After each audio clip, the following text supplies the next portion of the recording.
Many Americans, including Democrats, are saying that the Democratic Party no longer identifies with their priorities. Let's talk about it. So I think the two outliers here is the LGBTQ plus community and women's right to choose.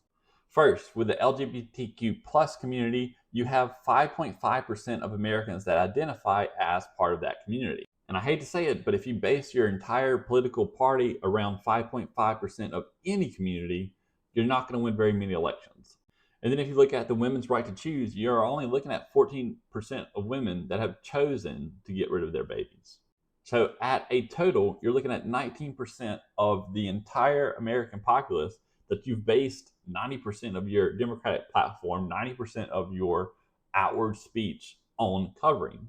And I don't want to denigrate LGBTQ plus community or a women's right to choose. I actually agree with the women's right to choose. I actually agree that LGBTQ plus people should be able to get married. I agree with all of these rights that they should have.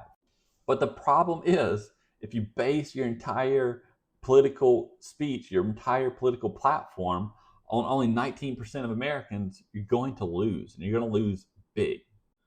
And I always say this every election, it's about the economy, stupid, but it's so damn true. If your policies are going to increase the prices for Americans, they're not going to vote for you. That's why the third rail, climate change, is such a loser for the Democratic Party. Climate change, I think, is real, again, but I don't believe that we can do much about it whenever the rest of the world is not going to follow suit.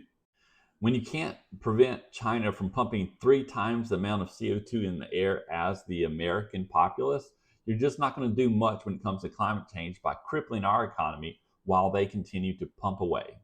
All in all, I think for the Democratic Party to win anything, they really need a drastic shift from the policies that they have adopted over the last 4 to 8 years. And I don't think that's going to change in the interim. I just don't think that Democrats believe that they lost because of their policies. I think they are delusional enough to think that identity politics is the only reason that they lost. But identity politics is another losing platform that the Democrats are firmly behind. And until they figure that out, they're going to keep losing.